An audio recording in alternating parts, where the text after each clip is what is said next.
सब ब्रजवासी पहुंचे और कुरुक्षेत्र में जाकर के जैसे ही देखा,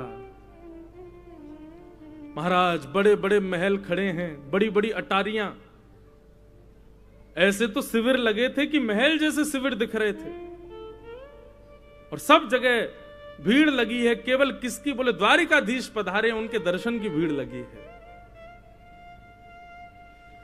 यशोदा मैया, नंद बाबा एक दूसरे के हाथ पकड़ करके और छड़ी हाथ में लेकर के घूमते हुए जा रहे हैं। यशोदा मैया बोली, आपने मोसो कही कि वहां तो लाला आवेगो, लाला मिलेगो, यहां तो कोई सुधई नहीं पड़ रही, लाला कहाँ है? बोले आप चिंता क्यों कर रही हो, अभी मिलेंगे ना लाला से, अभी पूछूं कहाँ है ठाकुर जी। अब तो नंद बाबा भोरे बारे ब्रजवासी वहां जाकर के लोगों से कहें, भैया कन्हैया कहाँ है? द्वारिका के लोग बोले, कौन कन्हैया? अरे कन्हैया श्री कृष्ण। अरे अरे भैया ऐसे कन्हैया कन्हैया क्यों बोल रहे हो? जगत प्रतिपालक, राजाधिराज, देवकी नंदन, वसुदेव नंदन, ब्रज उर चंदन, श्री कृष्णचंद्र जी महाराज, सम्मान से नाम लीजिए उनका, राजाधिराज हैं।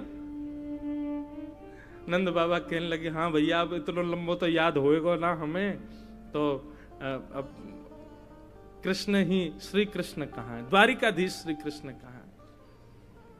बोले सामने वो जो पूरी लंबी कतार खड़ी है ना दर्शनार्थियों की, वो सब उन्हीं के दर्शन करने जा रहे हैं। सूर्य ग्रहण का समय है, पूरे विश्व भर के भारतवर्ष के ऋषिगण आए हैं। ठाकुर जी का तुलसी अर्चन चल रहा है, ठाकुर जी का सहस्त्रार्चन चल रहा है, भीतर भगवान के पुष्पार्चन चल रहे हैं। यशोदा मैया, नंद बाबा तुलसी अर्चन, पुष्पार्चन, सहस्त्रार्चन समझ ही नहीं पा रहे, ये होवे का है भैया? बोले अच्छा। भीड़ लगी है चारों तरफ ठाकुर जी के दर्शन की, और वही भीड़ में श्री नंद यशोदा पहुंचे। द्वारपालन से जाके कहें, भैया कन्हैया यहीं भीतर ही बैठो है? बोले श्री कृष्ण कन्हैया? बोले जी जी जी, हाँ वो द्वारिकाधीश जी यहीं विराज रहे हैं, हमें वहां को दर्शन करने मिल सके। द्वारपाल ने पूछी, आपको परिचय? बोले भैया हम ब्रजते पधारे हैं, हम नंद बाबा हैं जी, यशोदा मैया है। 11 वर्ष 56 दिन ठाकुर जी हमारे पास ही रहे ब्रज में, बहुत दिन है गए, 100 वर्ष है गए, तो आज उनके दर्शन करवे आए। जैसे सुने नंद यशोदा, द्वारपाल के नेत्र सजल हो गए, दंडवत हो गए चरणों में। बोले भगवान आप श्री नंद बाबा हैं, आप श्री यशोदा मैया हैं? बोले जी। बोले भगवान मैं आपको कहा बताऊं, वर्णन को विषय नहीं है, लेकिन हमारी द्वारिका में ठाकुर जी भले ही वसुदेव जी के पुत्र हैं, भले ही यशोदा मैया के, भले ही देवकी मैया के पुत्र हैं, पर आज भी हमारी द्वारिका में जन्माष्टमी में पूरा द्वारिका गावे, नंद घर आनंद भयो जय कन्हैया लाल की, यशोदा के लाला भयो जय कन्हैया लाल। अरे कहां तक कहें, स्वयं देवकी वसुदेव भी यही कीर्तन को गावे कि नंद घर आनंद भयो। आज नंद बाबा के दर्शन है रहे, चरण पकड़ लिए, चरणन की धूल अपने माथे से लगाने लगे। आप भीतर पधारो, 4-5 सैनिक लगा दिए, बोले इनको लेके भीतर आओ। भीड़ बड़ी लगी है महाराज, ठाकुर जी की अर्चना चल रही है, ठाकुर जी सिंहासन पर बैठे हैं, संत महापुरुष कोई तुलसी अर्चना कर रहे हो, कोई पुष्प अर्चना कर रहे हैं, ठाकुर जी बैठ करके प्रेम से अपनी अर्चना करवा रहे हैं। इतने में एक द्वारपाल गया दौड़ा दौड़ा, बोले ठाकुर जी ब्रज से नंद यशोदा मैया पधारे। नंद यशोदा नाम सुनते ही ठाकुर जी को स्मृति नहीं रही कि मैं कहां हूं, क्या चल रहा है, किस भाव में है। ठाकुर जी के तुरंत नेत्र खुले, बोले कहा कही तेने भैया, कौन पधारे? बोले नंद यशोदा मैया आए, सामने आ रहे हैं देखो। जैसे ही सिंहासन पर बैठे हुए ठाकुर जी ने यशोदा मैया को देखो, ठाकुर जी कूदे नहीं, इतने देहाभिमान शून्य हो गए, देह की सुध नहीं हुई कि ठाकुर जी वहीं मानो जैसे मूर्छा अवस्था में गिर पड़े हों। संभाला सैनिकों ने जाकर के, बोले मुंह को लेके चल, मेरी यशोदा मैया आ रही है, जल्दी लेके चल, विलंब मत करे।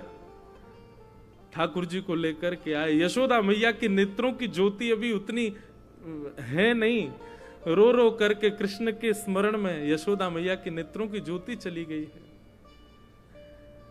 ठाकुर जी गए, जाकर के अपने सबसे प्रथम तो मुकुट को यशोदा मैया के चरणन में पधराया, और जैसे ही यशोदा मैया के मधुर चरणार बिंदों को अपने हृदय से लगाए, ठाकुर जी छोड़े नहीं। समस्त पटरानियां खड़ी हैं, बड़े बड़े ऋषि महापुरुष खड़े हैं, सूर्य ग्रहण का काल है, सब यहां अर्चना वंदन कर रहे हैं, बड़े बड़े ब्राह्मण तप में बैठे हैं, जप में बैठे हैं, और यहां एक अलग ही दर्शन हो रहा है। द्वारिकाधीश श्री यशोदा मैया के चरणों से लिपट करके करुण क्रंदन कर रहे हैं। यशोदा मैया ने नीचे झुक करके लाला को उठायो, हृदय से लगायो, कभी लाला के नेत्रन को स्पर्श करें, कभी कान को स्पर्श करें, कभी नासिका को स्पर्श करें, मुख को स्पर्श करें, और स्पर्श करके मैया कह रही, लाला तू तो बड़ो ही ना भयो, तू तो बिल्कुल नेक्सो सोई है। जैसे स्पर्श को भाव, जैसे स्पर्श को सुख तेरो बाल्यकाल में, लाला तेरो अभी भी वैसो ही है। इतना रोए द्वारिकाधीश। यशोदा मैया ने जो वस्त्र धारण किए थे सब गीले हो गए ठाकुर जी के अश्रुओं से। महामंत्री सेनापति सब विचार कर रहे हैं, आसन लगाओ, सिंहासन लगाओ। ठाकुर जी बोले, दूर करो सबको, मैया तू जल्दी बैठ भूमि पर। यशोदा मैया बैठ गई, और जैसे कोई 1, 1.5 वर्ष, 2 वर्ष, 3 वर्ष को बालक गोद में लिपट करके, गोद में लेट करके और मैया के वक्ष से लिपट जाए, ऐसे द्वारिकाधीश राजाधिराज सामने नाती खड़ा है, सामने ठाकुर जी के परपोते खड़े हैं, सामने ठाकुर जी के पुत्र खड़े हैं, और ऐसी स्थिति में श्री यशोदा मैया के हृदय से लिपट करके ठाकुर जी उनके वक्ष को टटोल रहे। मैया से कह रहे, मैया मुंह को अपना दूध पिवाए दे। यशोदा मैया से लिपट गए और बार बार कह रहे, मैया मुंह को क्षमा कर दे, मैं तुमको वचन दे के गयो लेकिन नहीं आयो, मैया मुंह को क्षमा कर दे। यशोदा मैया और ठाकुर जी के इस मधुर मिलन को देखकर के द्वारिका के लोग अपने प्रेम पर प्रश्न चिन्ह उठाने लगे। क्या हम वास्तव में द्वारिकाधीश से प्रेम करते हैं? ये कैसा प्रेम इन ब्रजवासियों का? नंद बाबा यशोदा ठाकुर जी के चरणों का स्पर्श कर रहे हैं, केश में हाथ घुमा रहे हैं। यशोदा मैया वक्ष से लगा करके लाल जी को खूब दुलार कर रही है। ठाकुर जी भूल गए कि पुत्र पौत्र सब खड़े हैं मेरे, नन्हे से बालक के भांति यशोदा मैया के अंग से लग गए।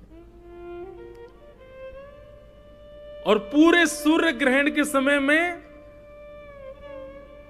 यही अनुष्ठान चला, प्रेम का अनुष्ठान, ब्रज द्वारिका मिलन के प्रेम का अनुष्ठान। सब द्वारिकावासी ब्रजवासियों को खोज रहे हैं, कहां है ब्रजवासी, और सब ब्रजवासियों को खोज खोज करके अपने हृदय से लगा रहे हैं। बोले, आप भी ब्रज से हैं? बोले, हाँ हम ब्रज से हैं। जो ब्रज को दिख जाए द्वारिका के लोग दौड़ करके जामे, उनको हृदय से लगामे। सब ब्रज द्वारिका मिलन महोत्सव कर रहे हैं।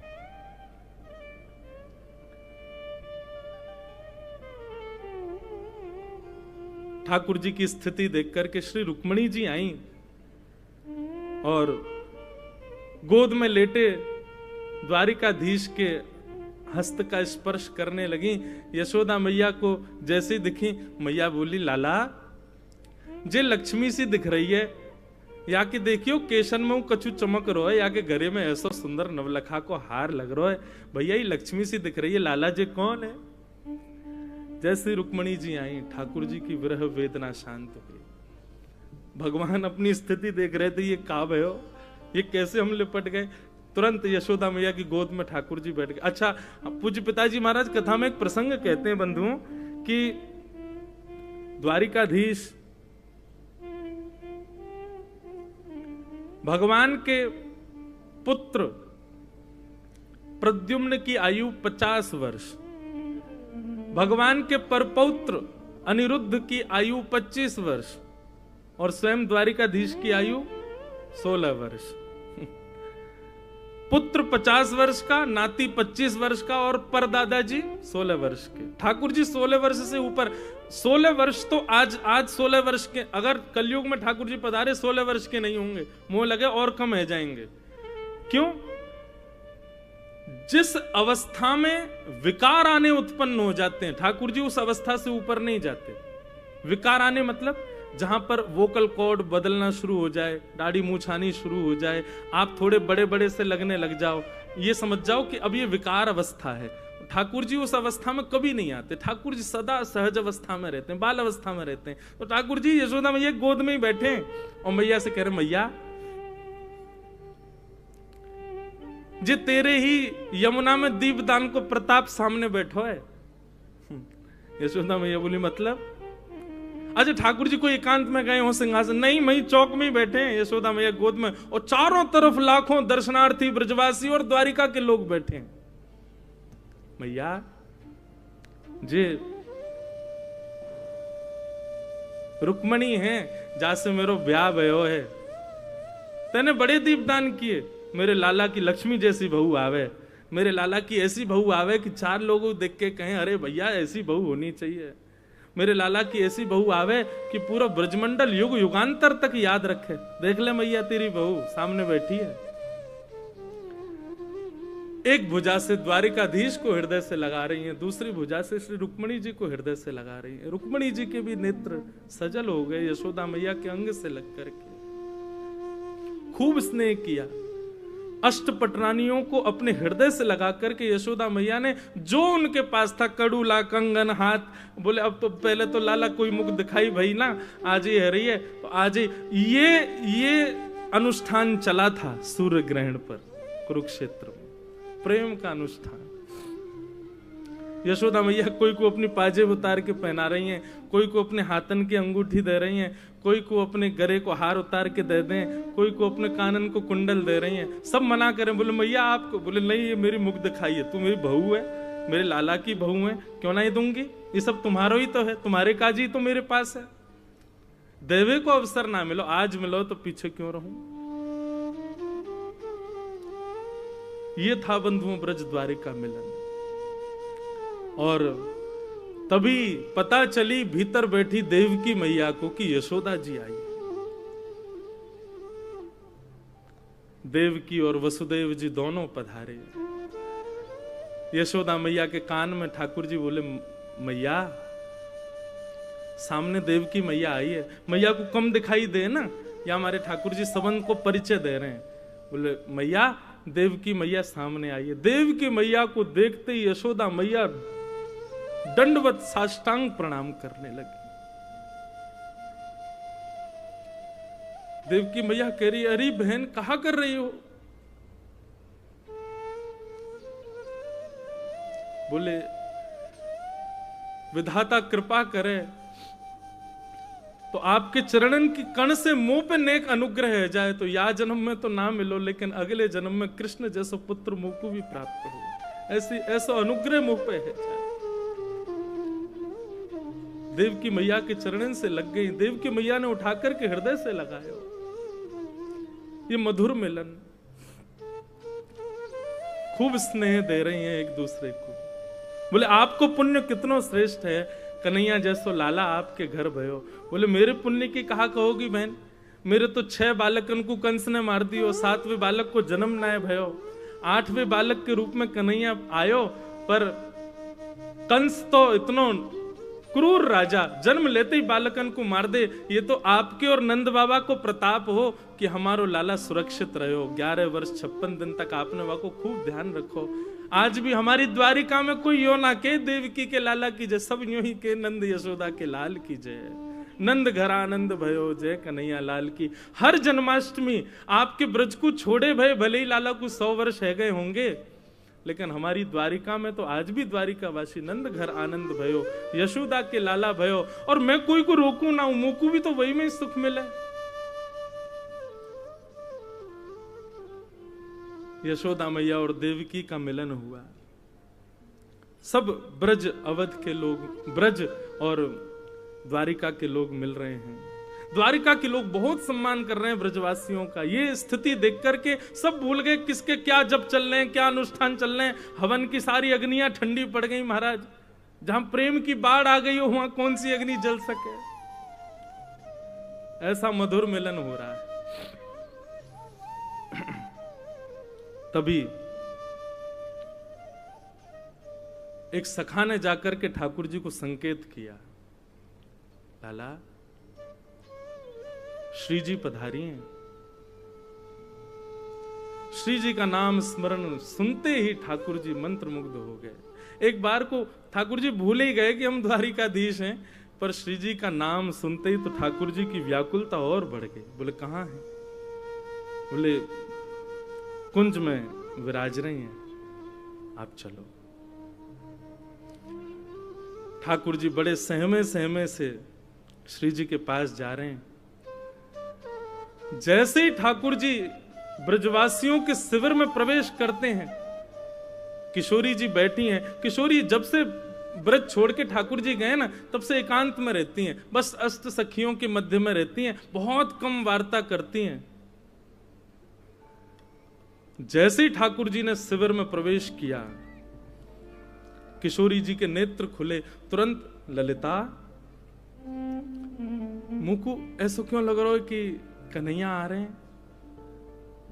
बोले नहीं, कन्हैया क्यों आएंगे? अभी अभी मुंह को पता चली, उनको तो सहस्त्रार्चन, तुलसी अर्चन आदि सब चल रही है। वो सूर्य ग्रहण को समय है ना, तो सब वहीं व्यस्त हैं। पूरे भारतवर्ष के बड़े बड़े संत ऋषि पधारे हैं, सब वहीं पर अर्चना कर रहे हैं। वो तो बहुत व्यस्त हैं, लाडली जी वो कैसे आवेंगे?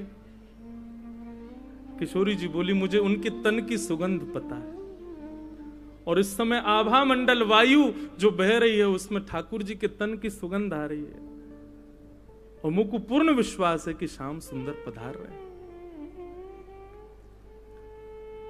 इतने में ही शिविर का जो कपाट था वो खुलना हुआ, और जैसे ही वहां से प्रवेश किया द्वारिकाधीश ने, देख करके सब सखियां भाव विह्वल हो गई। किशोरी जी भाव विह्वल नहीं हुई, नीचे नेत्र करके बैठी हैं। पता है कि ठाकुर जी आ गए, पर देखूं कैसे, किस अंग को पहले देखूं? 100 वर्षों की प्रतीक्षा। चरणों को देखूं, हस्त कमल को देखूं, मुखमंडल को देखूं, कहां से प्रारंभ करूं देखना? ठाकुर जी जहां खड़े वहां से मुंह इतर करके श्री जी बैठी। कैसे देखूं, किसको पहले देखूं? ललिता विशाखा को थोड़ी सुध आई, श्री जी के बगल में स्थान था, वहां आसन ठाकुर जी का पधराया, इत्र का छिड़काव किया, गुलाब जल बिछाए। आओ लालन विराजो। ठाकुर जी बोले नहीं। अपना मुकुट उतार करके श्री जी के चरणों में रखे, और श्री जी के सिंहासन से टेक लगा के ठाकुर जी चरणों में विराजमान हो गए, चरणों में बैठ गए। और स्वयं द्वारिकाधीश अपने कर कमलों से श्री जी के मुखमंडल को अपनी ओर करते हैं, और कितना सुंदर स्वरूप है श्री जी का।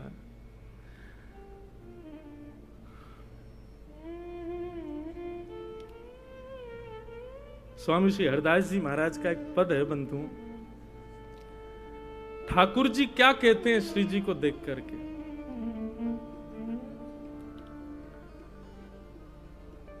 प्यारी जू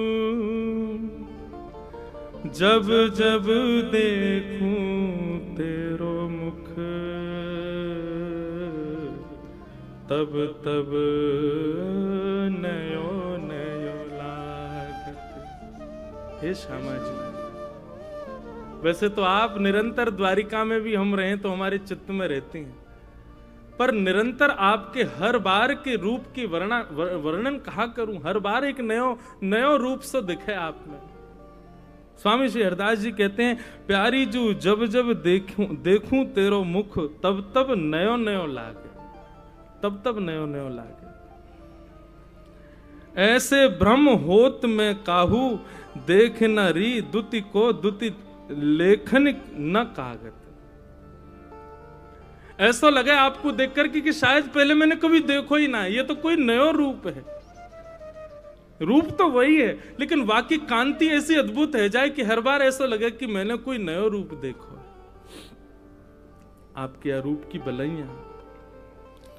कोटि चंद्र ते कहां दुराऊं, री नए नए रागत। श्री हरिदास के स्वामी श्यामा, कहत काम की सांति। न होई तुष्टि रही निस दिन जागत। कोटि कोटि चंद्रमान से भी यदि आपकी नजर बलैया उतारूं तो भी फीको लगे, ऐसो मधुर स्वरूप है ठाकुर जी। श्री जी को, किशोरी जी को मुखमंडल देखा और जैसे किशोरी जी का मुख अपनी ओर किया, श्री जी के नेत्र ठाकुर जी के नेत्रों से मिले। अब श्री जी भी अपने सिंहासन से उतर करके नीचे विराजमान हो गए और विराजमान होकर के कहती हैं, श्याम सुंदर, 100 वर्ष की प्रतीक्षा के बाद आए हो, कछु दोगे नहीं मुझको? ठाकुर जी बोले, जो मांगोगे सो देंगे, आप आज्ञा करो एक बार, कहा चाहिए? बोले, जादन आप ब्रज छोड़ करके गए, हमसे एक वचन लेकर के गए कि हे श्यामाजू, एक अश्रु बिंद भी यदि पृथ्वी पर गिरा तो मैं अपनी लीला उसी समय संवरित करके प्रस्थान कर जाऊंगा। यदि आप चाहती हैं कि आगे की लीला संवरण हो, आगे की लीला व्यवस्थित चले, तो आप मुझे वचन दीजिए कि एक अश्रु बिंदु भी आपके नेत्रों से नीचे पृथ्वी पर गिरना नहीं चाहिए। प्रलय आ जाएगा, पृथ्वी रसातल में चली जाएगी। आपके वह वचन को निर्वहन करते भई आज 100 वर्ष है गए, एक अश्रु बिंदु भी मेरे नेत्रन से नहीं आई है। मैं आपसे यही मांगना चाहूं, आज मुझ को आज्ञा दे दो। वो जो हृदय में सागर, वो जो हृदय में तालाब नदी बन चुका है और नदी के भाव से अब सागर बन चुका है, वाकु अब यहां से प्रस्थान करन दो। मुझ को रोवे को वरदान दे दो, मैं थोड़ा रोना चाहूं। 100 वर्षन से 2 कार्य श्री जी ने नहीं किए, एक तो सोई नहीं है, दूसरी नेत्रों से एक अश्रु बिंदु भी प्रकट नहीं किया। और आज ठाकुर जी के उस मधुर रूप को देख करके श्री जी कहती हैं, आप आज्ञा करो। ठाकुर जी भाव विह्वल हो गए, हृदय से लगा लियो। चिन्मय चैतन्य स्वरूप श्री जी और ठाकुर जी एक दूसरे में विलीन हैं लगे। सब सखियां रूप को देख करके आनंदित हैं लगी। ठाकुर जी के द्वारिका रूप, द्वारिकाधीश रूप से वह रूप को धुला करके अब वृंदावन चंद के रूप में उनको तैयार करने लगी। टेढ़ो पाग, टेढ़ो से मुकुट सिर पर धारण करायो, कारी कमरी पहनाइए, हाथन में शंख चक्र गदा पद्म थे, 2 भुजा वाले ठाकुर जी है गए। कर में मुरली पधरा दई, ठाकुर जी की कारी कामर डाल करके चंदन को इत्र लगायो, ठाकुर जी की मधुर पत्रावली को श्रृंगार करके श्री जी के बगल में बैठा दिए। द्वारिकाधीश साक्षात कृष्ण रूप दिख रहे हैं। सब सखियां सहचरियां इस रूप को देख करके कह रही हैं, लाला 100 वर्ष पहले के रूप को देख करके आज तक जीवित रही, अब आज यार युगल रूप को देख के आगामी 100 वर्ष तक तुम ना भी दिखोगे तो भी रह लेंगे, बस आज दिख गए यही बहुत है।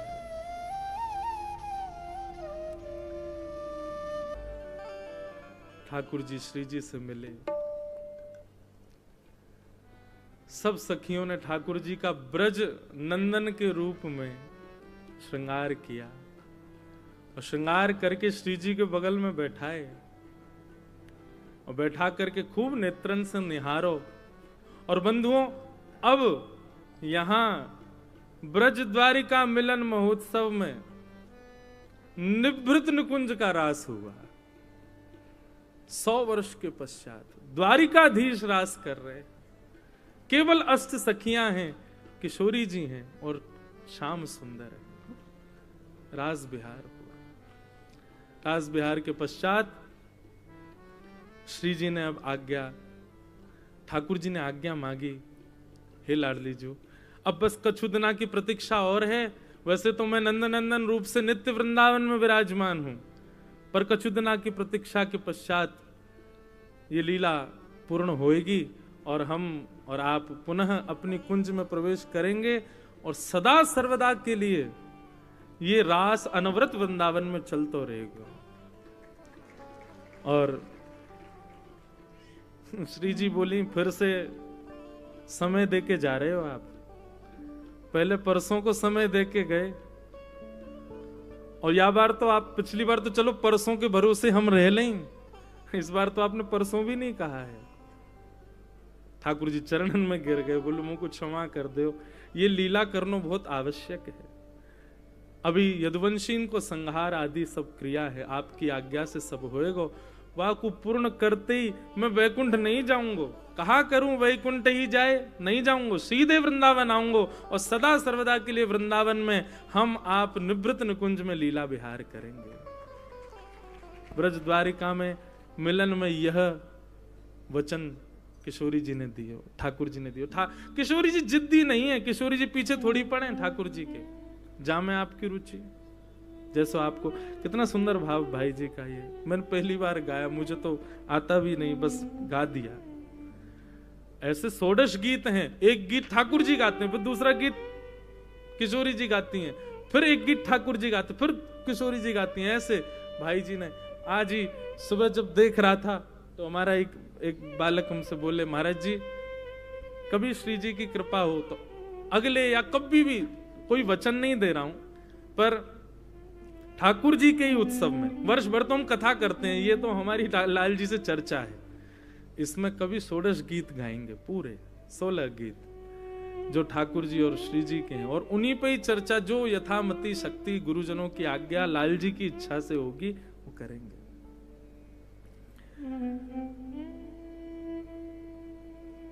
तुमरो सुख ही है मेरो सुख, जानना कछु सुख जानो। आप जिसमें सुखी वही मेरो सुख है, और मेरे लिए अन्य कोई, मेरे द्वारा निर्मित कोई सुख नहीं है लाल जी। आपको जिसमें प्रसन्नता वही मेरा सुख है, तो मैं अपना सुख बताऊं कैसे? श्री जी के भाव सुन करके ठाकुर जी ने आज्ञा मांगी, ठाकुर जी वहां से प्रस्थान कर गए। आज 100 वर्ष के बाद श्री जी ने पहली बार कही, ललिता जी शयन शैया लगाओ, आज शयन करेंगे हम 100 वर्ष के बाद। ठाकुर जी की काली कामर नित्य श्री जी ओढ़ती हैं और वंशी को अपने चित्त से लगाती हैं। आज 100 वर्ष के बाद श्री जी को निद्रा आई है, पड़ गई शयन शैया पर। ठाकुर जी जैसे ही लौट करके गए, ठाकुर जी का अद्भुत श्रृंगार ब्रज के नंदन बना के भेजे गोपी ने। ऐसा श्रृंगार तो कभी द्वारिका में भी नहीं हुआ ठाकुर जी का। श्रृंगार को देख करके महाराज रुक्मणी को यह भी भान नहीं रहा कि मैं रुक्मणी हूं। ऐसा रूप, ऐसा सौंदर्य, ऐसा श्रृंगार। श्याम सुंदर, हे द्वारिकाधीश, कहां गए थे आप? ये इतना सुंदर श्रृंगार। ठाकुर जी के नेत्र ही बता रहे थे कहां गए थे। नेत्रों में हल्के हल्के अश्रुबिंद हैं, नेत्र लाल पड़े हैं। समझ गई रुक्मणी जी कि श्री जी पधारी हैं। ठाकुर जी तो जाकर के अपने कक्ष में विराजमान हो गए, लेकिन रुक्मणी जी की व्याकुलता बढ़ गई अब कि मैं जाऊं, मैं भी श्री जी का दर्शन करूं। अपनी अष्ट सखी, अष्ट भगवान की पटरानियों को संग लेकर के श्री रुक्मणी जी गई हैं श्री जी का दर्शन करने के लिए। आज श्री जी पौड़ी हैं, पहली बार 100 वर्ष बाद सोई। ललिता विशाखा को बड़ो चैन मिलो है, द्वार पर बैठ गई हैं। बोले कि अब चाहे ब्रजवासी अपनो ग्रहण आदि पूर्ण करके चली जाए, श्री जी तो तभी जाएंगी जब निद्रा पूरी होगी।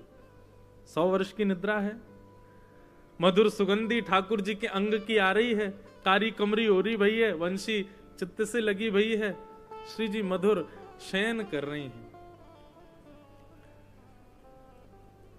जैसे ही रुक्मणी जी आई, रुक्मणी जी के आते ही श्री जी उठ करके अपने आप बैठ गई और बोली, ललिता जरा देखियो, मुझे लगा श्याम सुंदर फिर आ गए। बोले अब कहा भाई, अब तो श्याम सुंदर नहीं आए थे। बोले श्याम सुंदर को हृदय से लगा के रुक्मणी जी आई तो उनके तन की सुगंधी रुक्मणी जी में से आ रही थी और श्री जी को उसी से ही भान हो गया कि श्याम सुंदर आए।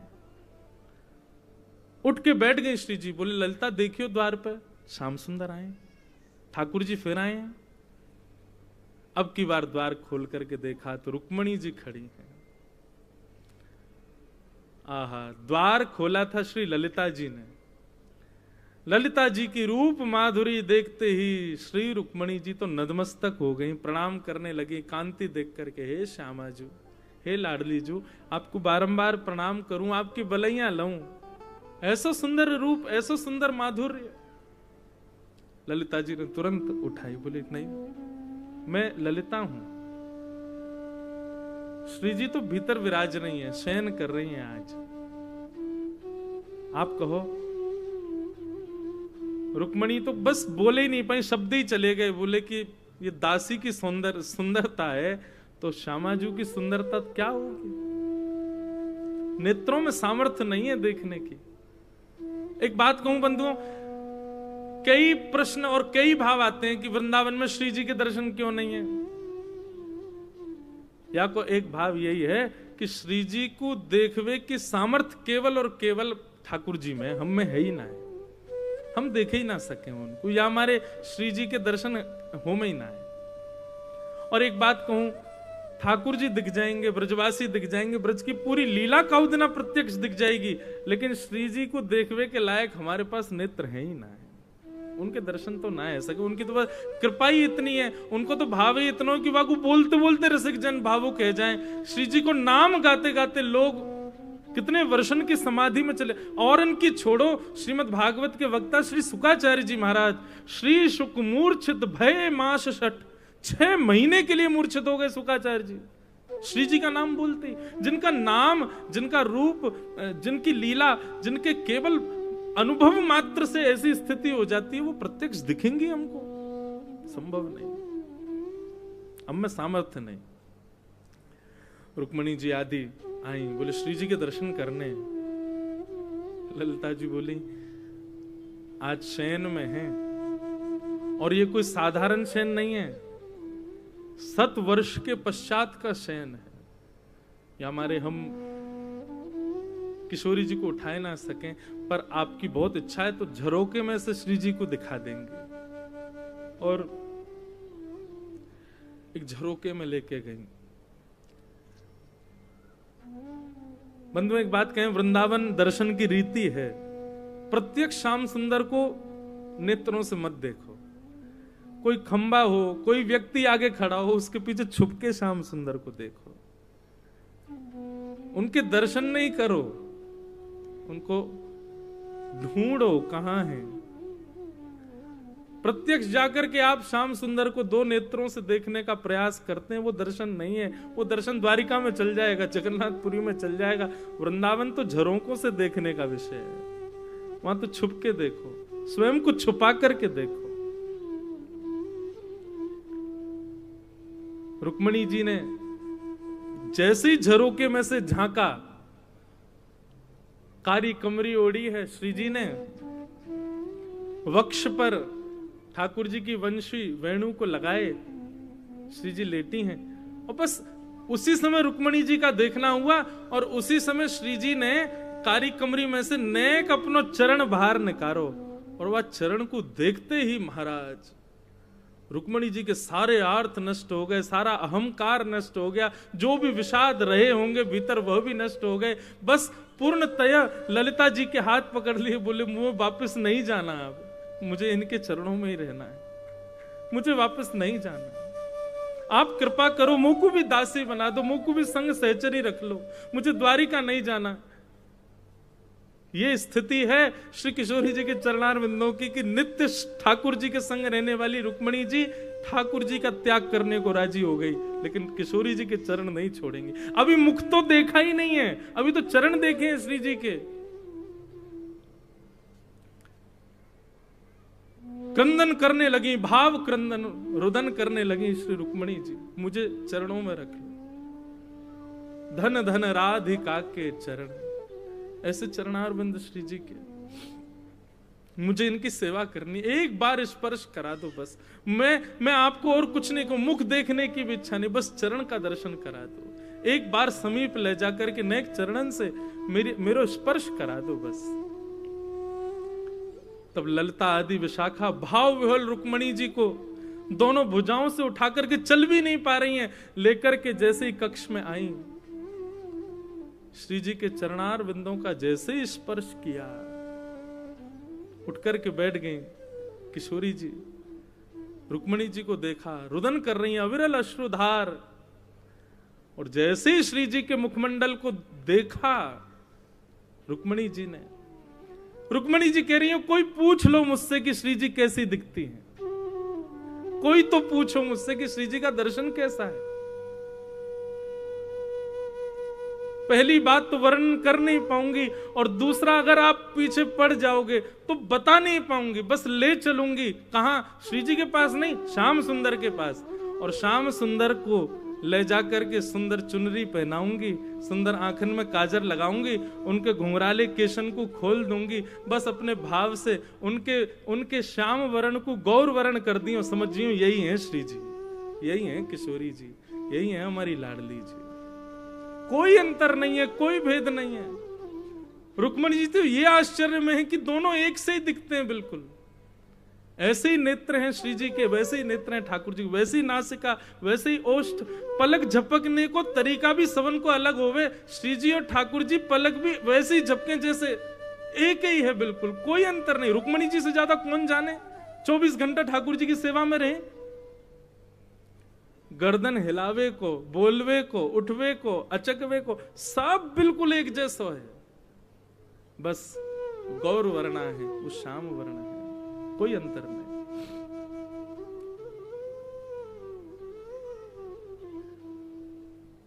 ये है असली ब्रज द्वारी का मिलन।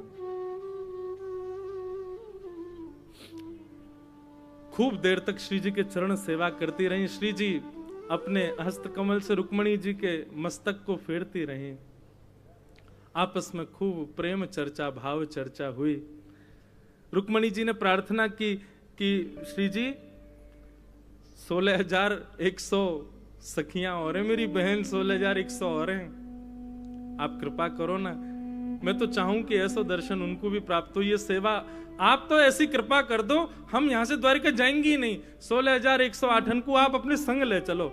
अगर आप हमसे पूछो तो हम तो आपको वर्ण करवे, आपसे ब्याह करवे को तैयार हैं।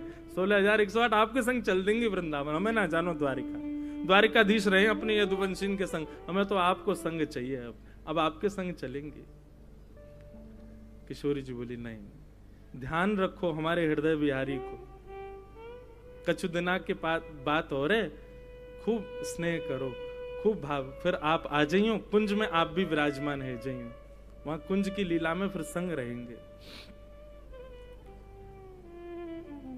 और रुक्मणी जी प्रणाम करके आज्ञा लेकर के कि आप पधारो, ऐसा भाव रख करके गई। श्री जी बोली ठीक है, मैं प्रयास करूंगी, आऊंगी। और रुक्मणी जी वापस चली गई। प्रतीक्षा कर रही हैं कब श्री जी पधारेंगी, कब किशोरी जी आएंगी। और सायंकालीन समय भयो, 16,100 पटरानियां अपनी पलकें बिछाएं खड़ी हैं, सब प्रतीक्षा कर रही हैं श्याम सुंदरा श्री किशोरी जी पधारेंगी। और तभी ललिता विशाखा सब अष्ट सखीन के साथ श्री जी पधारी। श्री जी के रूप माधुरी को दर्शन, श्री जी के चरणन को दर्शन, श्री जी के भाव को दर्शन करके सब निहाल हो गई। कितनी तो मूर्छित हो गई, गिनती नहीं, श्री जी को रूप देख करके। खूब सारी सामग्री प्रस्तुत की गई। गर्म दूध का पात्र, अब सखियों को सबने, रुक्मणी आदि ने कही आप सब कोने हैं, जाओ हम सेवा में रहेंगी, हम कुछ सेवा को अवसर दो। और सिंहासन पर विराजमान करके श्री जी के कोई भगवान की पटरानी श्री जी के पामन में नूपुर पहना रही है, कोई हाथन में कड़ूला पहना रही है, सुंदर श्रृंगार कर रहे हैं, महावर लगा रही हैं। रुक्मणी जी पत्रावली बना रही हैं, श्री जी को श्रृंगार कर रही हैं, माला पहना रही हैं, इत्र छिड़क रही हैं, सुंदर कुंज जैसी बनाई है। और सब सखियां श्री जी की सेवा में। और ऐसे नहीं कि कोई भार पड़ रहा हो, बल्कि एक दूसरे से जिज्ञासा कर रही हैं, अब नेक मोकू दे दे अवसर, अब नेक मोकू दे दे अवसर। सबके अंदर जिज्ञासा, हम जाएं श्री जी के पास, उनकी सेवा करें। सामग्री पधराई गई सामने पाने के लिए। और तभी रुक्मणी जी ने भाव गलती से बोल दिया, बोले आप प्रसाद पालो, तो मना कर रही थी तो गलती से मुख से निकल गया। ये हमारे द्वारिकाधीश को अधरामृत है। अधरामृत शब्द सुनते ही श्री जी ने तुरंत वो दुग्ध को पात्र जो बहुत गर्म हो, तो अब सखियां संग होती तो फूंक करके नेकवा को ठंडो करके तब श्री जी को पवाती, लेकिन सखियां तो सब दूर खड़ी हैं। अब तो सब कृष्ण पटरानियां चारों तरफ बैठी हैं, कोई ने विचार नहीं किया। और महाराज श्री जी ने जैसी पता चली अधरामृत, 100 वर्ष बाद अधरामृत प्राप्त हो ठाकुर जी को, तुरंत उठाई करके मुख से लगा करके पान करन लगी। इतने में सब सखियां भी दौड़ी दौड़ी गईं। मुख के कुछ भागंशों वो अधरामृत छिटक रहे हो, सब ललिता विशाखा आदि सखियां अंजलि फैला करके बैठ गईं। 2-4 बूंद भी यदि हमको प्राप्त हो जाए तो कृपा हो जाए। यहाँ तो श्री जी केवल ठाकुर जी को अधरामृत ले रही हैं, लेकिन सखियां तो अंजलि फैला करके श्री जी ठाकुर जी दोनों को अधरामृत पान कर रही हैं। और वही अधरामृत को पान जो सहचरियां कर रही हैं, उन सहचरियन के मिलित अधरामृत को पान सब कृष्ण पटरानियां कर रही हैं। अद्भुत भाव दशा, वर्णन नहीं हो सकता उसका। ऐसी हमारी श्यामाजू ठाकुर जी के चरणन में छाले पड़ गए, कथा सबको पता है। रुक्मणी जी ने जब दर्शन किए तो फिर ठाकुर जी ने बताई, श्री जी के चित्त में हमारे चरण विराजमान हैं, उनके चित्त में हमारे चरण विराजमान है। यही हमारे ये भाव दशा भई है। बोलो ब्रज द्वारिका मिलन महोत्सव की जय। ये है ब्रज द्वारिका को वास्तविक मिलन।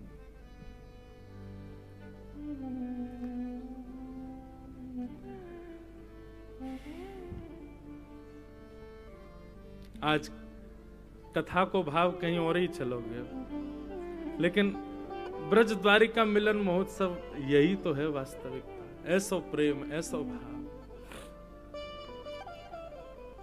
ऐसी श्यामाजू से हम बारंबार प्रार्थना करें कि किशोरी जी आप कृपा करो, ठाकुर जी प्रसन्न हो जाएं।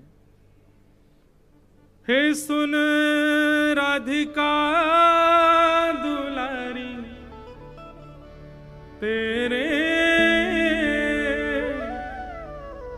द्वार का भिखारी हूँ मैं,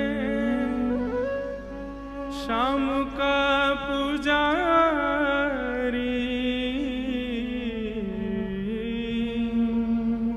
पीड़ा है हमारी हमें श्याम ना मिला,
भाव गाते गाते जब लाल जी को देखते हैं ना तो फिर कुछ अलग गाने का मन होता है। हमें श्याम मिल गया,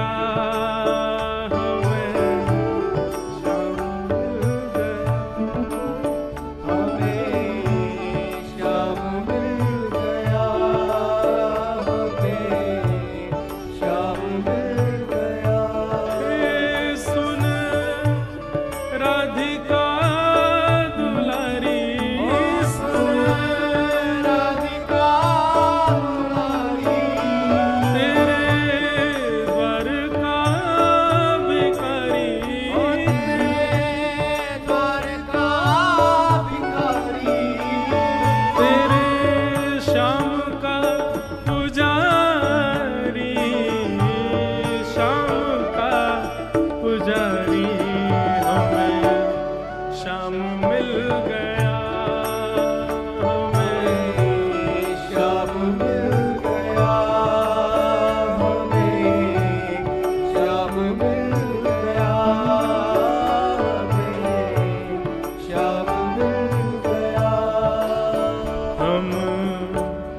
सोचते थे कान्हा कहीं कुंजन में होगा,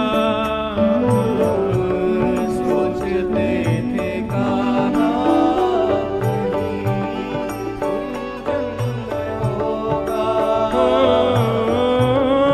अभी तो मिलन का हमने सुख नहीं होगा, अभी तो मिलन का हमने सुख नहीं होगा। सुन के प्रेम की परिभाषा, सुन के प्रेम की परिभाषा मन में बंधी थी जो आशा, मन में जगी थी जो आशा, आशा हुई रे निराशा, झूठी दे गया दिलासा, श्याम ना मिला हमें, श्याम ना मिला हमें, श्याम ना मिला, श्याम ना मिला। बोलो वृषभानु दुलारी की। बंधु आप सब लोग क्षमा करें, हम यहाँ किसी के वश में या किसी की प्रसन्नता के लिए कथा नहीं कर रहे। मैं तो कभी ऐसे भाव, मैं आंख बंद करके कथा कहता हूँ, खुद को ही सुनाता हूँ, आप सुनो नहीं सुनो अब भाव है, पर ये भाव जो भी हैं सब हमारे लाल जी के चरणों में अर्पित हैं। सब जगह ये भाव प्रकट नहीं हो पाते, इसलिए अब लाल जी को उत्सव मैं ही मना करूं कि ठाकुर जी के आगे रोना नहीं चाहिए और हम ही इतने भावुक कह रहे हैं तो कैसे काम चलेगा। इसलिए चलो अब सब लोग नाचो। श्यामा हृदय कमल सो प्रगट्यो, श्यामा हृदय कमल सो प्रगट्यो, श्यामा हृदय कमल सो प्रगट्यो, श्यामा हृदय कमल सो प्रगट्यो, और श्याम हृदय तू भाई वृंदावन प्यारो वृंदावन, प्यारो हे वृंदावन मेरो वृंदावन, हे वृंदावन प्यारो वृंदावन, सब सुख सागर रूप उजागर रहे वृंदावन धाम, सब सुख सागर रूप उजागर रहे वृंदावन धाम। ओ रूप गोस्वामी प्रगट कियो जहाँ, रूप गोस्वामी प्रगट कियो, रूप गोस्वामी प्रगट कियो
मदन